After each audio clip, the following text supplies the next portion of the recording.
Hello,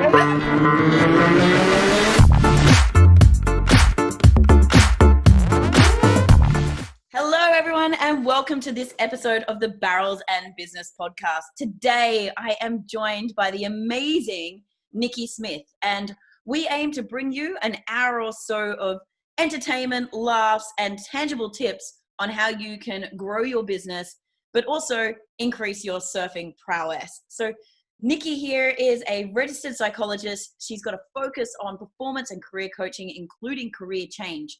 So any of you guys that are out there at the moment that are maybe feeling like you're stuck in a rut, feeling unfulfilled, you may be in a career, you want to start your side hustle, you want to change jobs, or you've just woken up and gone, I fucking hate this business. I've built this all around the shoulds and not around what really makes me soul happy. Well, Nikki's going to help us out. So she really does guide and cheerlead individuals through their dream life, best fit roles and their businesses. She's one of those people that listens between the lines and really gets to the core of people's desires. So today we're going to cover things like why your strengths matter, like why you shouldn't play to your weaknesses and why you should play to your strengths, how you can gain back time with that, how you can stay in your zone of genius, how you can use it to make income streams, and what are mini experiments that you can do along the way. Nikki, is there anything about your bio I've missed before we delve in? Because we had a conversation before we went on air and I want to pick that shit up. Anything in my bio? I think it's probably worth pointing out that I've changed careers myself. So I started off in kind of clinical psychology realm. I've been a musician, paid musician, been an event manager. I didn't know that bit. Yeah. And so it's been a journey for me to get to this career coaching and performance coaching piece. So I understand both sides of the table, in terms of, exactly that. Yeah. Beautiful, beautiful. So just before we went on air, I said, is there anything off limits? And you're like, well, you sent me this question about failures and I don't really think I've had business failures. And I was like, well, that's just perfect. Let's pick that up because when I was reading part of your bio, it ties in as well. So what do you see a failure as, or why don't you think you've had any? I see everything that I do as a mini experiment. So with mini experiments, you're really testing out an idea. And you want to be curious like a scientist. So you want to gather evidence as to why you should do more of that or less of that, or really if you should drop it altogether. Mm.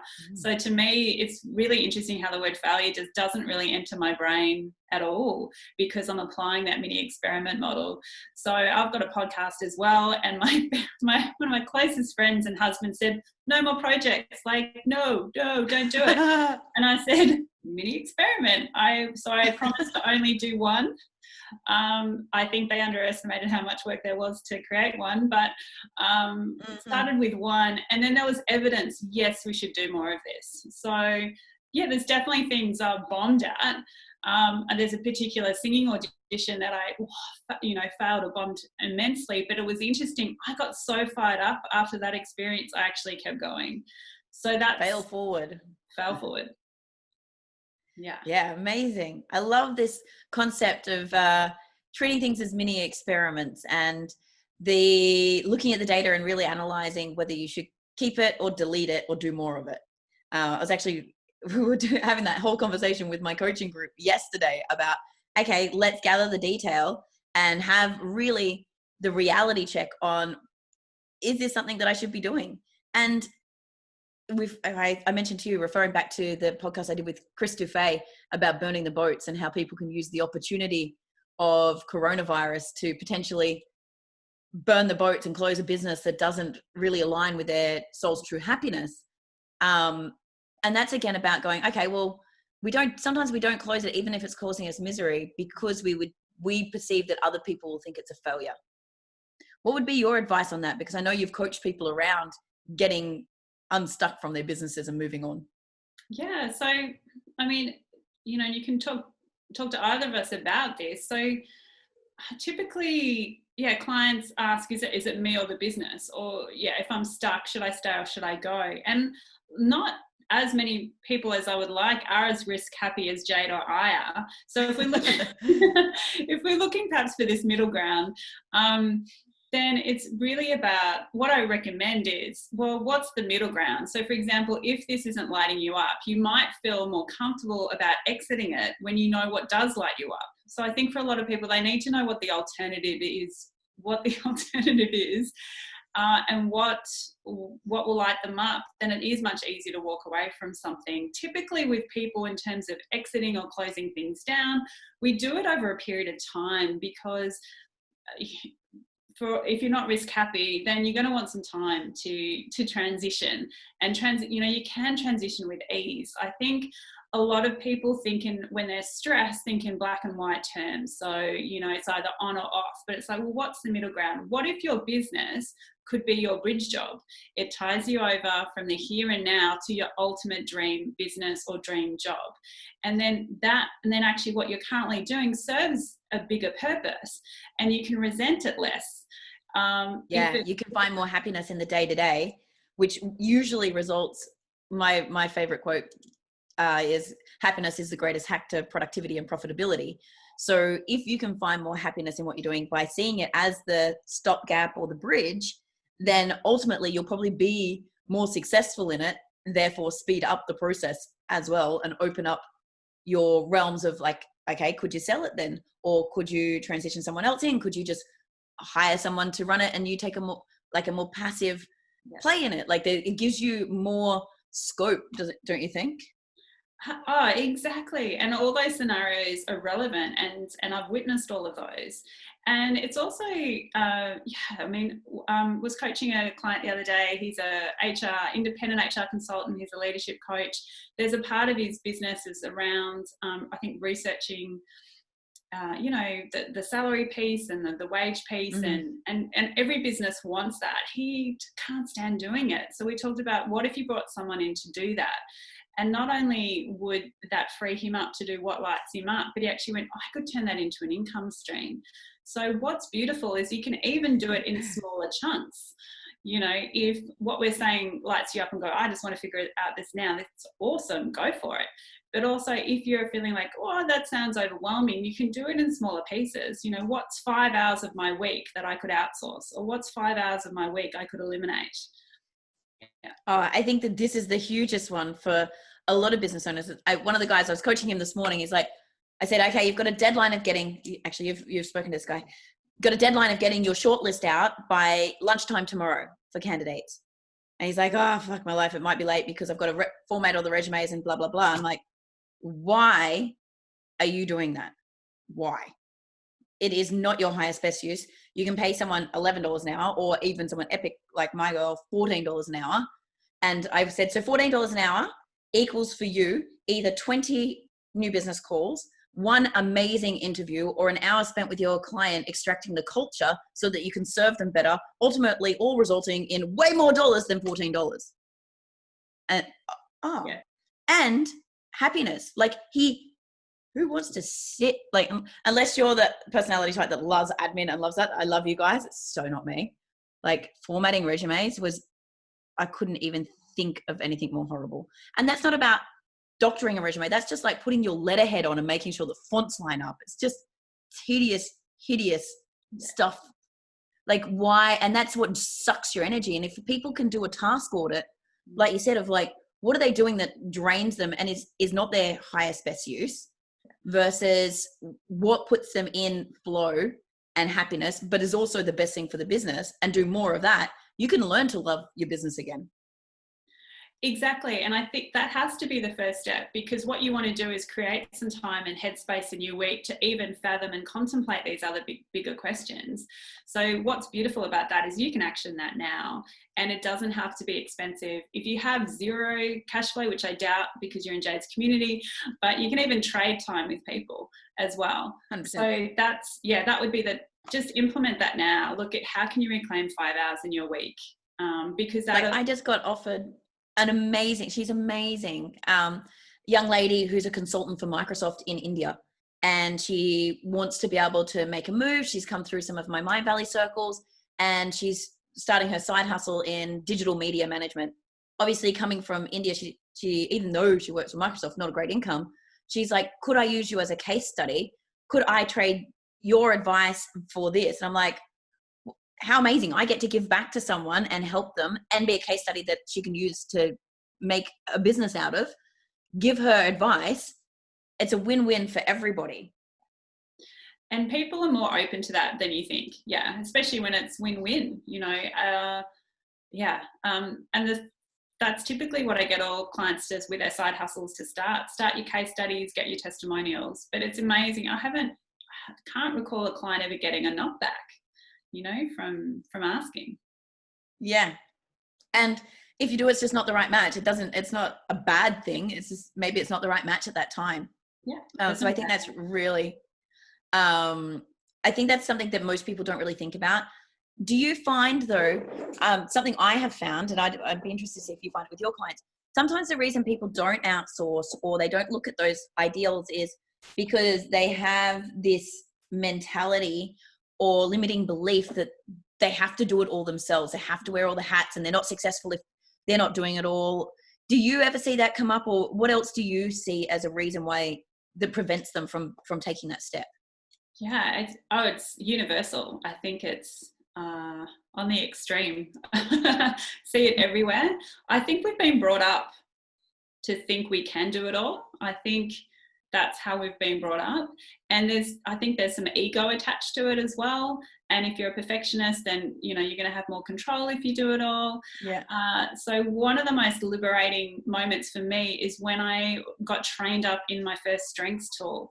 And they said things like, studies show when you play to your strengths 60 to 80% of your week, you significantly boost not only your productivity, your positive influence, your creativity, and your happiness, but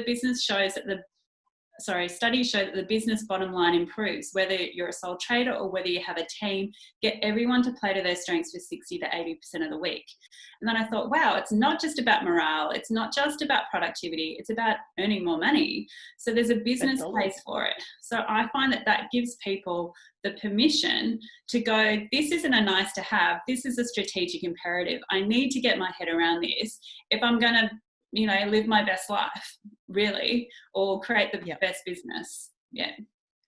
What's some tools or tips that you can give people listening that they can do to help figure out what their strengths are? Because you know how some people are still so caught up in the doing of stuff that they like, oh, well, I'm good at everything, or I do everything okay. I think we had a call the other day and the guy was like, I don't know, I only do this. I'm not good at anything else. I'm like, what are all of the things inside of that? Let's help you unpack that. Have you got any resources that someone listening could go to help them? Yeah, so there's a free strengths guide. I've given Jade the link. So whether it's during the call or after, let's pop that in there. So the free strengths guide. So there's some guidelines. I even do a coaching session where you can get coached by me in a webinar, and it also gives you the instructions to tap into the best strengths assessment I've come across, and it's really economical. It's $20 US. With that strengths profile, you get 5 pages of individualized copy on what makes you unique. So that's option A. Currently on the link in Facebook. If anyone's watching live, I've just dropped it. We'll make sure that's on the comments for this episode though. Perfect. So that's option A, and I highly recommend you do that. Because we undervalue our strengths. Strengths are things that come easily to us. We tend to naturally undervalue them. We've been doing them a long time, hopefully. But what's beautiful is when you see it in 5 pages of language, you're like, maybe there's something to that. Maybe I'm a genius. Yeah. And maybe I should be spending more of my time doing that. And also, another option, if you're thinking, and don't give me an assessment, another option is to write down what are the things that clients thank you for, or customers thank you for, or direct reports thank you for, that you actually enjoy doing. Yeah. You know, amazing. What problems do you solve that people thank you for time and time again? If you want a lighter touch to what we're talking about, go there, because you can do that in 5 minutes. And then again, can you shape more of your week around that? Because most people want, especially if you're in Jade's community, you want to have positive influence, you want to feel purposeful. So why wouldn't you do more of what is in your zone of genius? Because that's how you've been designed, basically. We're born with these strengths. It's how we're hardwired. We don't get to have them all. We simply are not allowed. So why wouldn't you play to your strengths? And I can tell you that you will have more of your hours in your week where you can tap into flow, or you can get closer to flow, or actually be in it. And wouldn't, you know, if you're a sport fan or a music fan, like, wouldn't you want to get into flow? Wouldn't you want to be in this optimal performance land? You know, life is too short. Yeah. Well, like, even if you think super basics, think you've got your team, you've got a superstar salesperson. It's just like, it just comes so naturally to them. Would you take them out of the field or off of the phones to pack boxes and not be doing that? No. Why would you do that? So, but the problem is, as business owners, what we see is you do that with yourself. You take yourself out of the field, or you take yourself out of leading the team to pack boxes to save, I don't know, however, it doesn't cost much to get someone to pack the boxes. Because, like you said, a little bit of ego sometimes, or sometimes it's the limiting beliefs, or it's just like, I'll just get it done, or I need to do everything. I'm going to save my $15 an hour. Well, your $15 an hour just costs you maybe $300, or worse, if you're a consultant or something, it could be landing a job worth 10 grand because you want to save $15 packing a box. Like, sometimes it's crazy. It is, the mini experiment rule applies there. You know, often, you know, if you're a really analytical person, you're going to think of all these different things that might happen if you do outsource that. So again, the mini experiment is a shortcut to just taking action. So even with things I've outsourced, I've often said, I'll do it for a month. Yep. Which is perfect. So just walk us through setting up a mini experiment. What would you, how's your thinking work? What things would you do to go, okay, I can get myself into the okayness of trialing this, and what things would you actually put in place? So with mini experiments, there are 3 levels to them. The first level is 10 minutes to 1 hour of testing an idea out. So if you've got a business idea or an income stream idea, then we usually go full throttle and go to level 3. I'm saying, what if you spent 10 minutes to 1 hour on that idea? The next layer is 3 to 15 hours over. Before you buy the domain names and the website and getting a logo designed on Fiverr. And before you tell everyone, and then that's all they're asking you about. How's, you know, income? And then you feel like attached to it and you can't get out. Yes. So this big thing is, I mean, a lot of us don't love commitment. So mini experiments are a way that you don't have to. I feel like there's a story there. This heavy commitment. You're not marrying this concept. Yeah. So that next layer, 3 to 15 hours over a month. And then the level 3, which we all usually go to, is a 1-year experiment. So we usually go straight to the 1-year one. Yeah. And then It's so easy to procrastinate. It's so easy to self-sabotage. It's so easy for the imposter syndrome to come up. So I always get clients going, let's go back to level 1. What's 10 minutes to 1 hour you can do this week to connect with that idea with joy and ease, and actually get excited. So for example, rather than, it might be, well, I need a VA, or I need an extra salesperson, right? I need them in a week, so I have to do that all in a week. It might be, well, I'm going to talk to a gun person like Jade about this, and for an hour or 10 minutes, and I'll get some steps, I'll get excited. That could be your action for the week.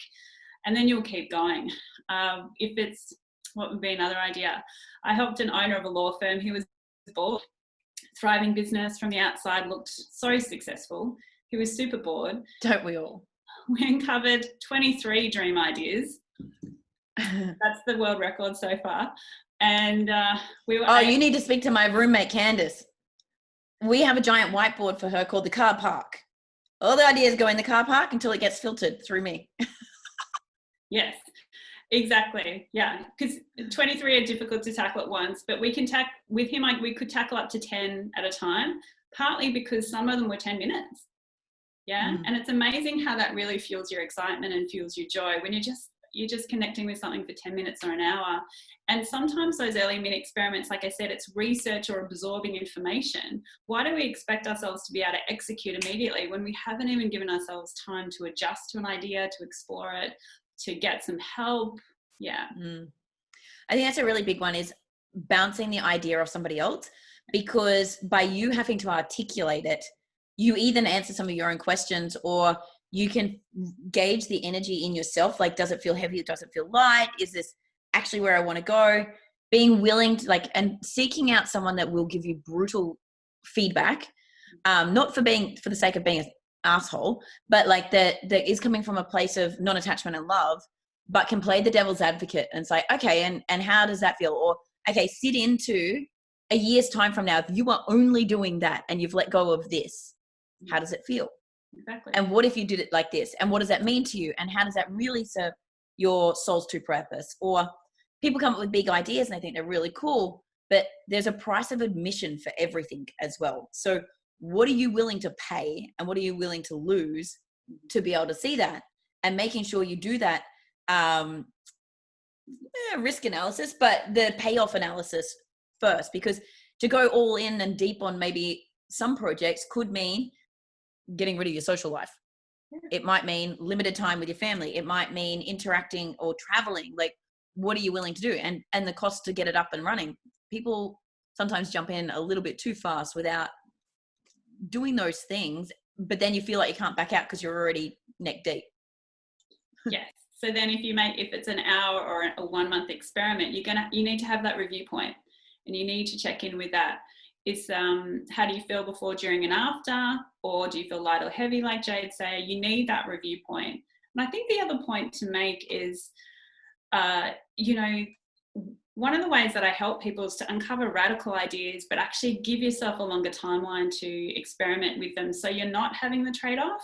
So I think, Jade, you're 100% right, as in, if you go, right, 3 projects, off I go, there's going to be a trade-off. You need to do a risk analysis for sure. The other way of looking at it, if you're feeling flat, if you're feeling stuck, if you're second guessing, how long can I stay in this business?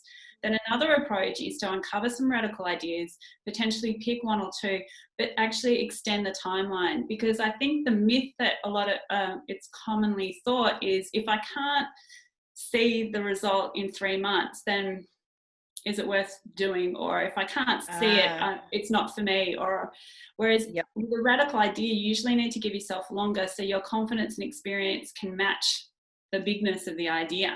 So another fun way is to pick something, but hey, this is a long-term game. So for example, with this business, it was 1 to 3 hours over a year. I wasn't even committing to still going with it. 1 to 3 hours a week over a year. Yeah. So I was working as a redundancy outplacement coach for a fantastic firm, but my maximizer strength was stamping its feet, because I was providing a great program, but it was really suiting the employer's needs, not the candidate's needs. And so I thought, I want to create a program that meets an individual's needs and covers the dream business or the dream role and gets them as close as possible. But to be honest, I didn't want to be a business owner. I loved being a freelancer. So I gave myself a year to say, well, actually, is this for me? A, can I create a better program? And B, do I actually want to do this? And that works well with a lot of my clients. For example, some of them have become, we've got a paid artist, and, they're speaking from stage, and, those bigger ideas that potentially are creative and you potentially have to create bigger networks. Then when you give yourself that more like the 1 to 2 years, you're not necessarily needing to put a stack of time in, but those small consistent steps over time yield big results. Yeah. Taking the steps, and that can relieve some of the anxiety, but also allows us the ability to pivot and to iterate as we go along, because sometimes we get so attached to an idea, we rush out and we're not looking at the other signals, or we're not taking the feedback in and correcting course as we go. Actually, Taki had some great points on our call this morning, Nikki. I don't know if you missed it this morning, but it was about, before, we used to be able to plan for 12 months and you could relatively plan what was going to happen. At the moment, we're recording this in coronavirus, but anything can happen in the world these days. And I always believe in doing 90-day plans anyway, and then refocusing and shifting, because you get new points of feedback, or you realize you maybe don't like a certain customer base or whatever, and you can actually shift and adjust.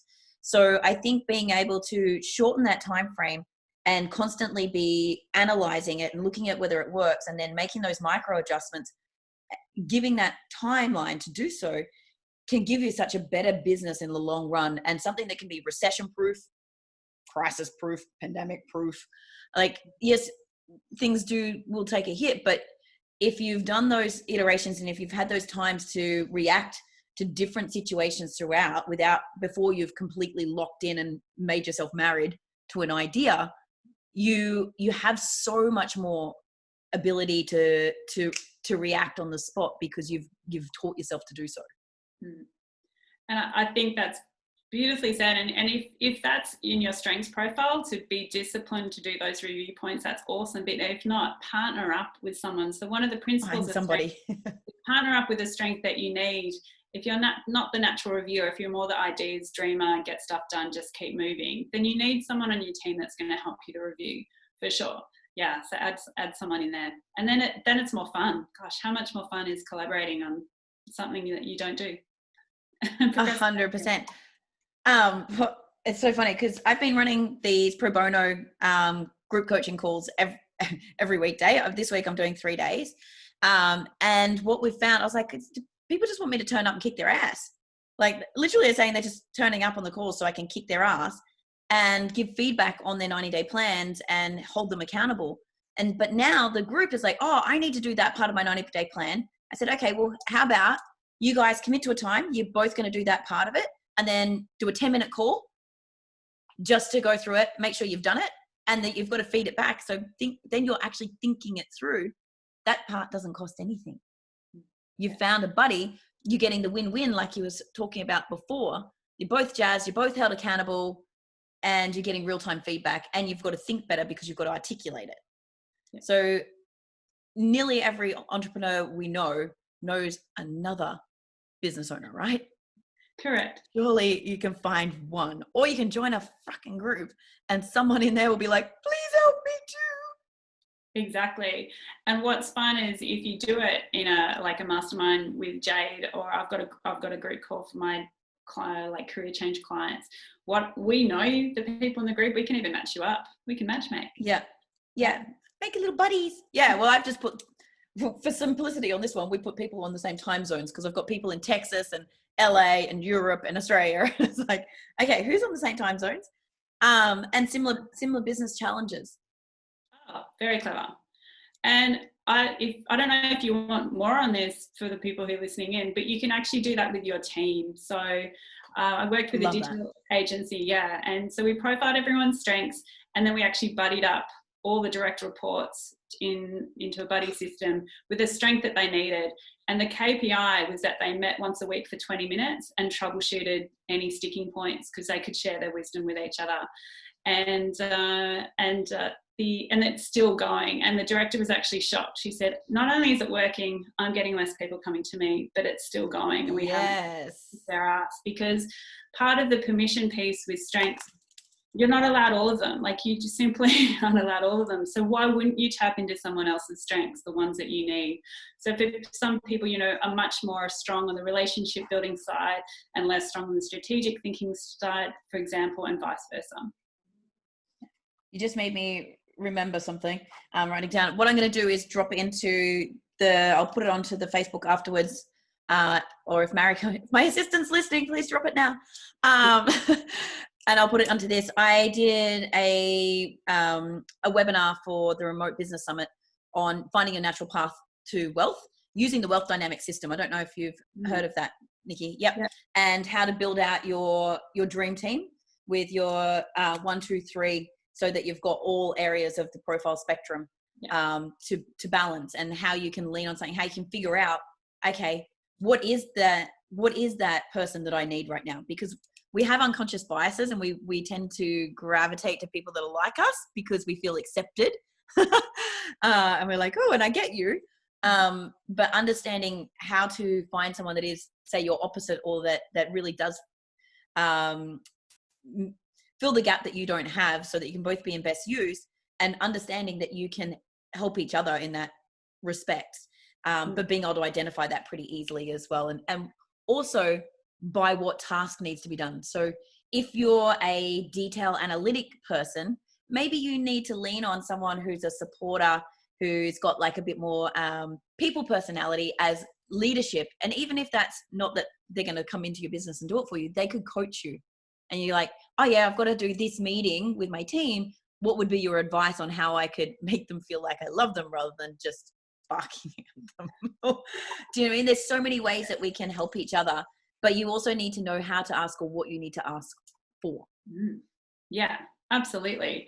And I guess I was thinking of people who already have teams and they're thinking, oh my goodness, how I want to trust them as being adults remote working, but you know, what would help them? That buddying up is brilliant. And they can potentially, like the broad categories are perfect. Just think of those broad categories, and also it can be an experiment. You know, they could do it for a month. They can feedback like, I can't work with that person. That's okay. You can mix it up. But I think it's so good to do in real that team. You don't have to know everything, and that your team doesn't have to know everything. Yeah. I've seen it work in companies as well when different departments have worked together on something to get the flip side and the other personality and the devil's advocate.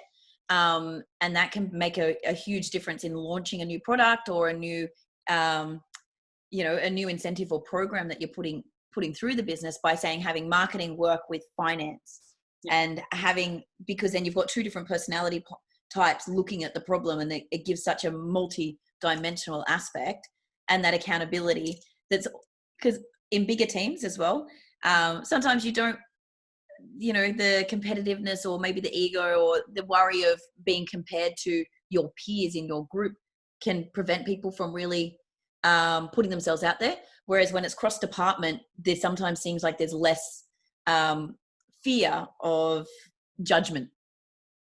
Yes, and they're probably going to be potentially more curious too as to, what do you know? What are you naturally good at? Yeah, they can fit through. Beautiful. I love that.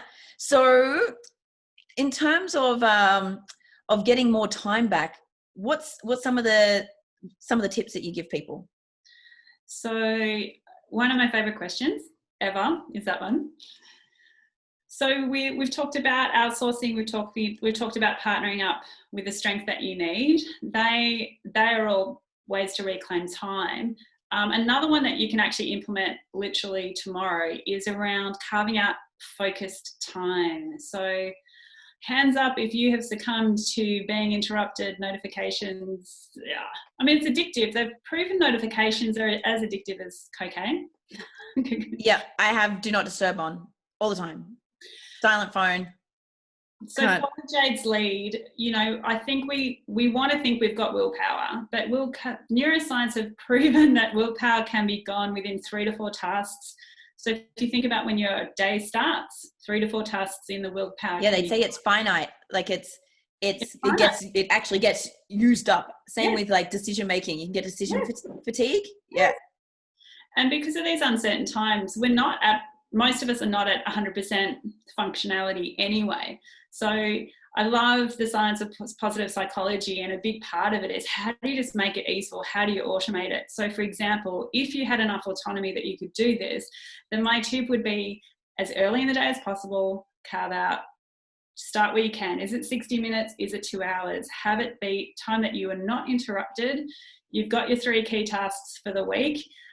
Smash them out. Because what's your thoughts on eating the frog first?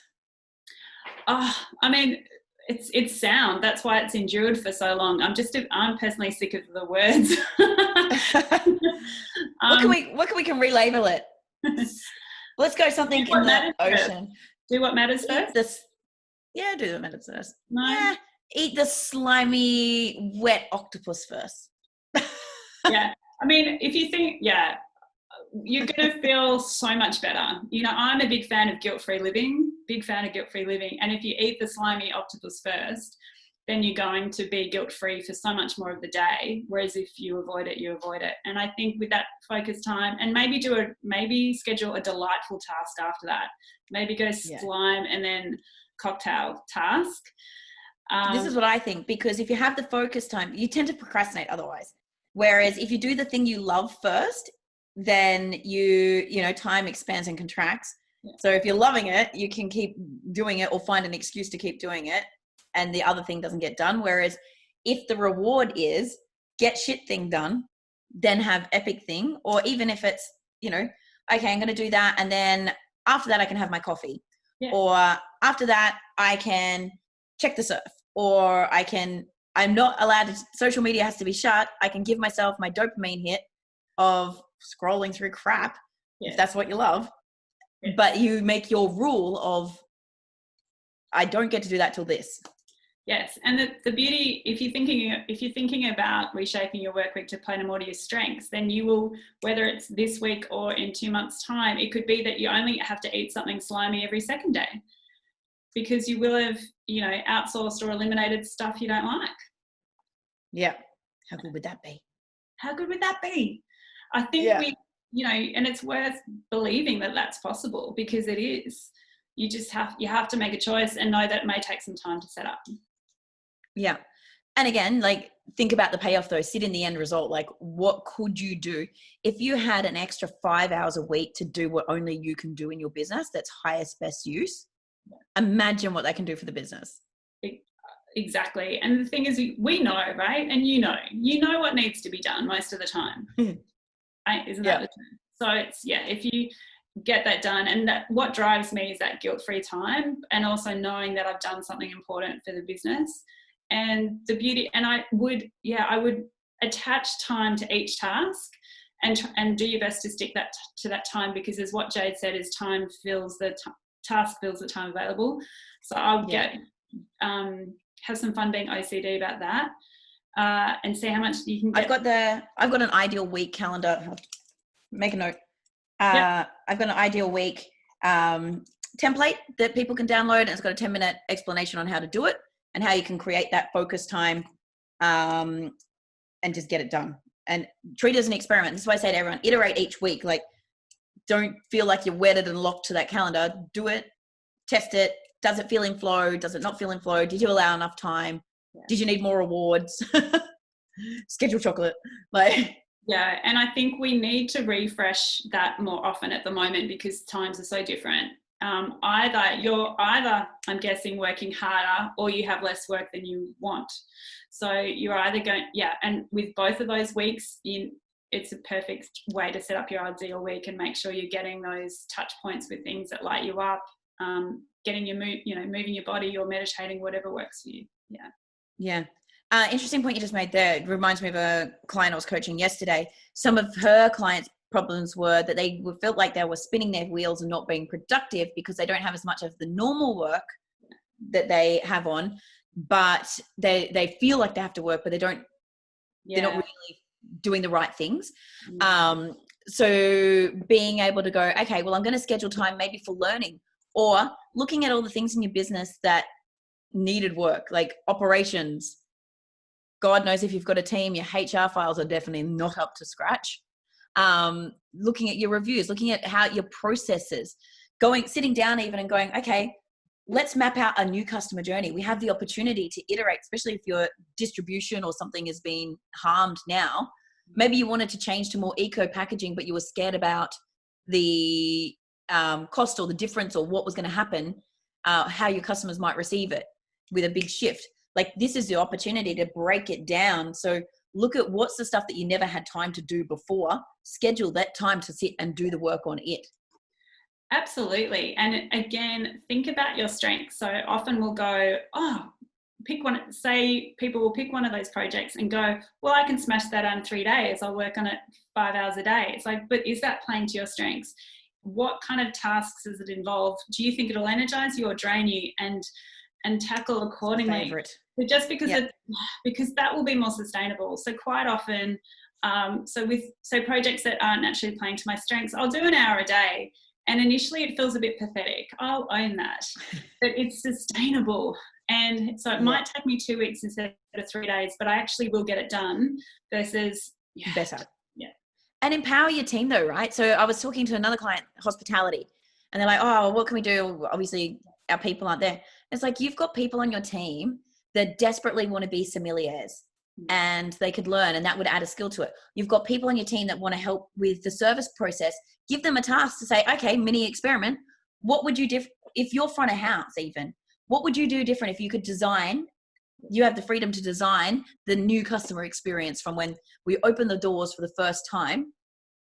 What would you do differently? And empower them, because especially if they're not working, a lot of them want to do something, right? They want to contribute. Your team want to contribute. And the people doing that task know better than you do, and probably look at it through a different lens. You can get your customer service team, you can get your salespeople on the phone to customers saying, hey, we're looking at iterating our process. Can I just ask, do a survey? What would have made our service for you even better? Yeah. 100%. And if people have ways to learn, please let them learn. Yeah. This is the opportunity. Look, it is. Like, how many people, how many? Not everyone has the time. How many? But if they do, it's gold. Yeah. Yeah. How many business owners have you heard, though, say they would love to train their team, but they just don't have time, or they'd love to let them do that, but we can't afford to take them off of blah task? Exactly. I mean, it's full throttle innovation time opportunity. It is there. Absolutely. And you'll get to know your team better in a different way. Yeah, 100%. And when you let them play to their strengths, you'll see how empowered they are and how much they step up, and you get more bang for your buck. When people feel like that, they want to shop even more. Yeah. And you can get them to do their own strengths profile. It's $20 US, and encourage them to share it with you, and you share yours with them. What a great investment. Like, seriously though, think about that. $20, $20 US bucks, Amazing. Right? To get something like that, to really figure out how you can make someone more productive and more happy. Yeah. Bargain. Yeah. Imagine, when you're an employee in a business, if you're asked, let's get to know your strengths. Let's see what we can do to reshape this role to play to your strengths. Like, you would have just fallen off your chair. It's that good. Yeah. And I'm guessing there's probably some family businesses as well. I'm so much more I'd say 30% more understanding to my husband who I work with, having read his strengths profile. I'm like, oh, that's why you go into so much detail in that. And, communication. So I love this. Anyone that's in a business relationship, any relationship really, understanding the different profiles can eliminate so many arguments, because you know how to communicate in their language. Like, it's even like, do you get your clients to even love languages as well? Sometimes, if they need it. Yeah. Well, I used to use it with teams. So I had all of my team do it, because I wanted them to know I appreciated them in their way. Because we used to always give out, like, being a very sales focused when I had the recruitment firms, you'd always get a prize, or ring a fucking bell, you win a thing. Some people didn't feel appreciated that way. Some people literally, like, if physical touch was their number one love language, I would make sure I would physically walk up and give them a pat on the back and tell them how well a job, like how good they did. Words of affirmation, I would make sure I made a big deal out of it in front of it. If it was someone else who it was gifts, we'd literally buy them a set of cufflinks. Or, do you know what I mean? And be able to let them know they're appreciated and loved, and everyone knew each other's as well. So if you wanted to enroll someone to help you and theirs was acts of service, bring them a coffee. That's perfect. I love that extrapolation, because basically for families and partners, and like, get your love languages on, but that's brilliant. Love it. It's so good in teams. It's so good with siblings too, just so you know. I do not have my phone out when I'm with my sister anymore, because quality time. Yes. No phone beeping, not allowed. No. But learning that. Connection is 30% less connection. Even if the phone's out and off, 30% less connection. Yeah. Massive difference. But also with partners, understanding those profiles, and if you're pitching a new idea, if you're a dreamer or a creator, and your partners are, I don't know, in your terminology, we call it a lord, like the real detail people, and you come in with your big picture idea, and it's like, oh, rainbows and unicorns, and it's the end of the line thing. You feel like your partner's shooting you down, because they're like, but what about this? And what about this? And what about the number? Have you thought about that? What is that going to cost? How long is this going to take? Like, and then you're like, you fucking dream killer. Yeah. So that's me and my husband. Yeah. And fucking dream killer. Oh yeah. So it looks like a dream killer. He just wants data. So I've learned. So you could lead with data. So I've learned my lesson. I got invited to be a coach on a Camino trek, in the Spanish pilgrimage Camino, right? Just this the last 100 kilometer stretch. Oh my God, can you imagine? 3 of my friends did it last year. 4, actually. Amazing. So it's been postponed to 2021, October 6th, come along. But what's interesting is, when I was asked, I love anything Spanish. I love walking And then I love coaching people. So to me, it was like a bucket list with work combined. When you talk about designing your work life, and this is how good it can get. But I've learnt my lesson. Like me with Costa Rica. It's like, you want to send me to Costa Rica to teach business for 2 weeks? Sure. Yes. Thumbs Let's up. Go. Yeah. Yeah. No hesitation. Yes. Yes. Answer is yes. When is it? Don't care. So if you're the dreamer and you've got the data person, so this time I went to him and I said, so I danced after the phone call, and then I went to him a lot calmer saying, interesting opportunity. Got a happy dance outside. And then I came in and went, interesting opportunity. I think it's worth considering. So, and gave this is the payoff. This is a potential payoff. Yeah. Well, I didn't even do that bit. I actually said to him, what do you need to know? Tell me what you need to know about this opportunity, and write it down and give it to me, and I'll give you the information. Because I thought, I don't even want to get into any of the dream killing bit. I was too excited. Like, I don't want to hear what he has to say yet, but I'll say, hey, I'm consulting with you. This is awesome opportunity, but I need to know what you need to know. Tell me. And I could just rejoice in the joy that I was feeling for another day or so before I got his list. And then I needed to go back to the guide to answer the list anyway, because I didn't need that detail. He needed that detail. Okay. Yeah. So, yeah. But the same thing can be in reverse when he wants to, because often the detail people come to the dreamer and they're like, I already fell asleep, moved on, they've brain, and that person's like saying, you're not even listening to me. They're like, huh, you're talking? Like, they can learn to come in and enroll someone in the dream before they go in with the detail. Yes. Or even provide half the detail at the time. Like, just, you know, babysit. Meet them where they're at. Yeah. And I had this just intuitive thought just then of, if you've had a poor experience with an assessment or a psychometric profile, please don't worry. This one is very different. You get 5 pages of words which are linked to your 5 strengths. And I'm doing it straight after this. And it's very intuitive. It's very kind of pragmatic but intuitive. It kind of matches all thinking styles, but it's quite different from a lot of the profiles out there. I'm going to do it straight after this. Yeah. I'll share. I get 5 words, did you say? You get 5 strengths. You can upgrade to your top 34, your 34, which is all the strengths. But if you're someone who naturally focuses on your weaknesses, I say don't do this. Don't get the 34 report. Get the 5 report. You know, I give up my weaknesses. As humans, we tend to focus on our weaknesses just instinctively. I always say, why don't you get to know your top 5 inside out before upgrading? Detail people, listen in, and you'll get so much value. Don't get lost. So I'm 7 years in, I still turn to that profile. I'm still learning things from it. And it's so valuable. I love it. So I love it. Share our top 5 strengths in the comments afterwards once you've got Yes. Okay, let's do that. That sounds epic. Now, I promise to keep you on time because you've got busy things to do. So let's switch gears. Tell us about your surfing journey. When did you start? What do you ride? You're in a freezing ass place. Like, give us the surfing journey. Sure. So surfing, yes. My dad was recommended to start surfing in his 30s with a bad back. So we were like, my grandfather put a £5 deposit on a piece of land in Anglesey in the 20s or 30s, which is near to Bells Beach. If you're a surfer, you'll know where Bells Beach is. And I grew up holidaying there thinking that was completely normal. Imagine that.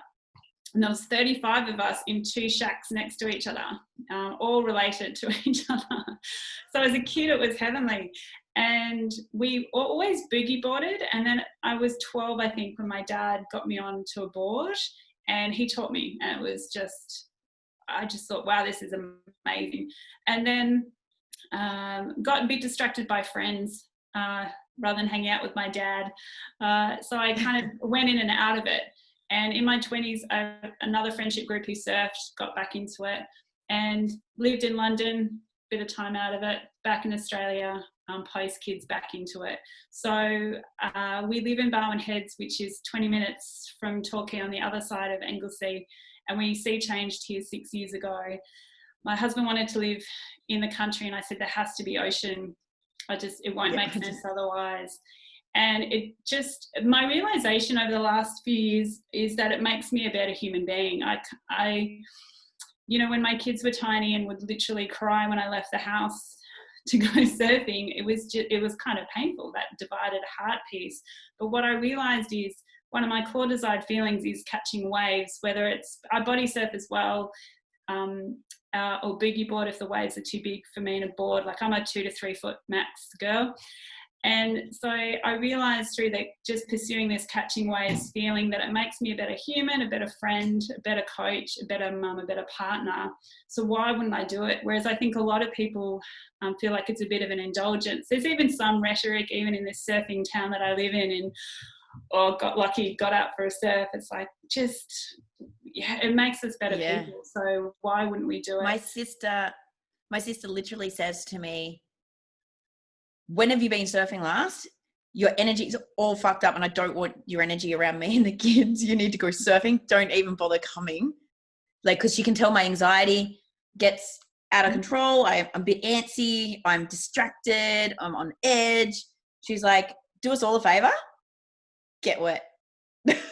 My husband now says the same thing. When I only did it once a week, I don't think he noticed. But when I got up to 2 or 3 times a week and I hadn't surfed, and actually before our weekly meeting, he says, can you please surf before that weekly meeting? Productivity hack. Yeah. And I said, yes, I can. You know, yeah. So, it's great for anxiety. I mean, anything in nature is incredible for really reducing anxious thoughts and feelings, and I use it for that as well. When I hit, you know, when you hit the wall in your business, like, you know, even if you love what you do, you know, it's easy to overwork and hit a wall again. A surf will just give me that energy again to, like, I can coach 3 people this afternoon, no problem.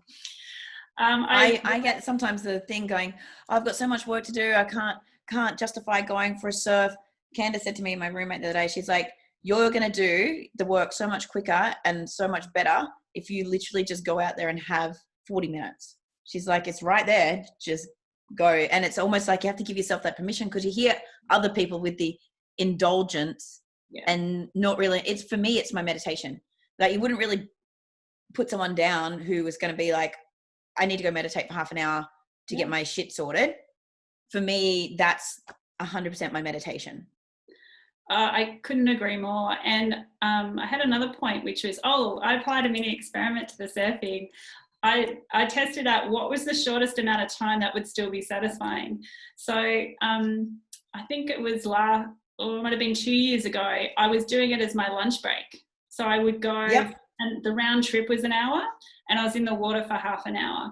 And what was fascinating about that was I didn't have time to find the best spot, like choose the beach. I just would choose, I look at the report, there was no faffing. It was really interesting. Like, you would just go, jump in, and I would catch as many waves as I could in half an hour. So again, not being that picky with wave selection, and had a surprisingly playful and fun time. And a friend of mine who's been surfing since her 20s had in her mind it has to be a 2-hour surf. And so making the adjustment was really helpful. So whether it's 40 minutes like for Jade, I find even half an hour, because you actually go a bit harder and it's really good. I did test out a 15-minute one and it was not worth it. No, not worth it energy. It's worth diving into the ocean, I think, without a board for 15 minutes, but it was too frustrating with a board. Yeah, I totally get that. And that's something that I've been trying to reconcile as well. For some reason, I had the magic number of an hour. Yeah. If I'm going to get, especially if I have to go and do this shit afterwards to be camera ready or something, it's like, it needs to be that. But then this morning I was like, I've only got 40 minutes by the time I hit the water and get back in. I was like, actually, that's enough. Like, even if I got 2 or 3 waves, that's enough. I got my paddle, I got wet. It's like, it reset me. I was at pretty high anxiety level before I went out. Came back in, I'm like, do this and whatever. It washes so much stress off. I can't believe how much it just washes off. And also, if you're going for that dual purpose, not just fitness, but for the meditation will be a better human piece, then really any time in the water will serve you as well. Yeah. Even just getting out and literally sitting on your board and being in the ocean and connected. I love the idea of the 30-minute thing though, and the just catch any wave, because imagine what that's going to do for the skill.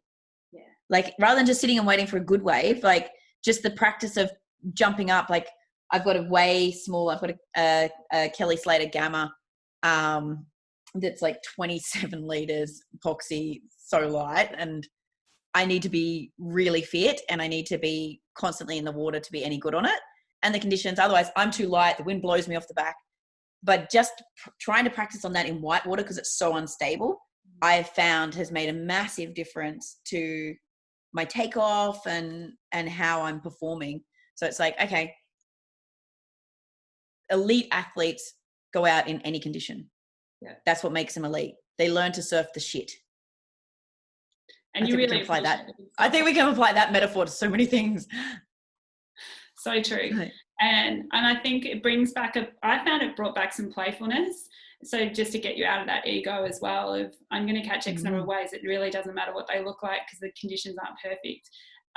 Just gets you more playful again. Oh. Yeah. When I first got back into surfing, because I didn't surf I'd been in the water like maybe 10 times in 17 years when I was building the last few companies. And I hate sucking at things. Like I'm so fucking competitive. I hate sucking at things. And then I'd get frustrated that I sucked. And then I wouldn't go out if it was like certain conditions because I was worried that I wouldn't be good enough. And even to the point you're like, oh, people will think I'm a kook. Like, no one gives a fuck. Like, as long as you're not dangerous, like don't throw your board at snapper. Don't be a kook. And sometimes I wouldn't go out if it was really crowded, if I didn't think I could make the duck dive because danger. Yeah. But I think that playfulness of just catch anything and it doesn't matter, like look like a kook, whatever. Yeah. I had to really get out of my own ego with that and being okay at sucking at it and remembering that the only way to get better is to suck first. Or, yeah, and I also think surfing is one of the most humbling sports because the conditions are always different. So if you're not willing to look stupid or silly, then you're going to struggle. I mean, yeah, because if you're wanting to improve at things, you're going to be trying different things, and at some point you are always going to look silly. There's a really good local surfer, and I saw him wipe out on a wave, and I've never seen him wipe out on a wave. It's like it happens at every level. Yeah. What do you ride? What's your board? So I've got a mini Mal. It's 8 foot, and it was That's not a mini Mal. That's a real Mal. Okay, and I've got a Malibu. I thought it was a mini Mal. 8 foot. My husband went on anything 8 foot. Oh, okay, yeah. Funny story. My husband went on Who Wants to Be a Millionaire and won money, and he said, "What do you want?" And I said, "A custom-made surfboard." Who made it? A beautiful shaper in Anglesey. Yeah. Oh. Yeah. Amazing. Yeah. That is so cool. That's 15 years ago and it's still beautiful. You have to put a picture of it in the comments for sure. I will. Yeah. I've got a board that was custom shaped for me in 1991 by a guy named Dennis Anderson. It's a tradition. And we were so dirt poor. Like we lived in a condemned scout hall paying $25 a week because someone got their brains blown out in it and it was condemned. And how my dad, I don't want to know how he got the money to get a custom made board done for me so I could ride in comps. But it is still, I was bubble wrapped for 10 years, literally, but it's 8'6" and it's just delicious. Oh, like, look at me. I'm like, I just love it so much. I had this one custom to match. It's oh, have you? Yeah. What's that one behind you? It's a Donald Takayama Scorpion. So it's a 6'6". It's got a pintail, so you can really get on the end of it and flick it around. So easy. But it's got a nice, I don't know if I can angle the camera. No, probably not. It's got a really nice big, long, like wide nose. So although you can turn it and flight it, you can get up on the nose on it. And every time I ride it on the surf, someone comes up and is like, "Can I have a look at that board? That's a beautiful board. Oh, wow, that's a versatile board." Like it gets so much attention. And a little hack, if you get it made, like custom made in your company Pantone, and you put it in your videos, it's a tax deduction. Mm-hmm. That thing brings in business. Is that not one of the best tips today? That's the best tip today. So for your next longboard, just make sure that you put the company logo on it, get it out there. It's advertising in the water. My next one will have Barrels and Business on it, of course. I'm chasing a new board at the moment. That's exciting. So actually, I'm podcasting Neve from Firewire as soon as we're allowed to have a few of us in a room, and I think I'll hit him up for excellent. And what's your favourite break where you live? I love going down to Snapper. It's rare that I'm on the point, but sitting at Little Marley, just further down the line, when they cancelled the WSL, I was in the water every day and sitting at Little Marley, and all the pros are still there taking off, just getting spat out of barrels right next to you. Didn't get fuck all waves, but it was awesome. So I love down there. At the moment though, I live at Palm Beach and I've got an artificial reef here. There's a bank just at the groin there. There's 2 banks just up there. Kelly Slater's stuck just down the road at the moment. So, but yeah, I'd have to say Snapper. With every other person that's trying to, like, you see the big crowd, you go the other way. Exactly. So one of my favorite breaks is road night at Anglesea, which is where the surf photo is taken. When that works, it's an incredible point break when it works. Yeah. I love a point break. I do love me a point break.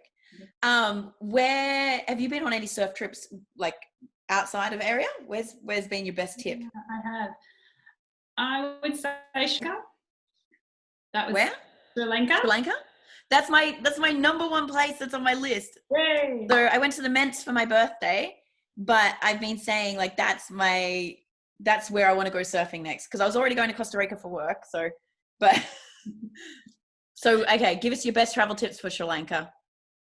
I'd have to put it in the comments section. So definitely Araguam Bay, and they've been hit hard right now. They rely, probably 90% on tourism. So Araguam Bay, and there's 6 to 9 breaks there. I'll find out what the names were of my 2 favorite ones and put them in the comments. I would love that. Amazing. And a friend runs a yoga surf retreat there.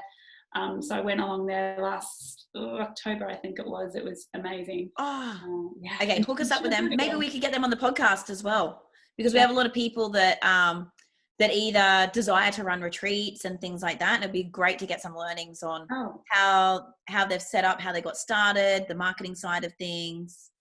Yeah, she's excellent. She's a physio and a yoga teacher. So she's got, she loves telling a story. So she'll be perfect. Perfect. Yeah. I love that. Fantastic. Is there anything else you'd like to leave the listeners with? And I'll get you to just tell them where's the best way to connect with you as well. But any parting words of wisdom, and where can people find you? Obviously, we'll put links in, but. Sure. So LinkedIn or nikkismithcoach.com. So I think the thing I want to leave people with is that you have more potential than you know. 100%. And the thing is, it's quite common for people not to be able to step into it until they see the evidence, until they see things going along. So please partner up with a mentor or coach to actually find out what this added bit of potential is in your life, and use the mini experiment model to just step things out. You can start today. Love it. Thank you so much, Nikki. I'm sure that people will get so much value out of this episode. I'm so grateful for having you on. And meeting you only a few weeks ago, and I've managed to get you to pop into my community a few times and just give nuggets. A few people have given me feedback already over the testing and what you've done with them. So thank you so much. Everyone else, make sure you go get wet and start carving out some more time in your calendars to stay in your highest best use and playing to your strengths. And let us know how you go. And it was such a pleasure to be here. Thanks. Yeah. Put your words into the comments. We'll put ours in. Cool. Thanks, guys. Hey there, barrel chasing business owners. Thank you so much for tuning into this episode of the show. What I would love for you to do, if you feel like you got any value or entertainment out of this episode at all, is to leave us a 5-star review and comment below so that we can share the message and impact as many business owners like you as possible. Thanks.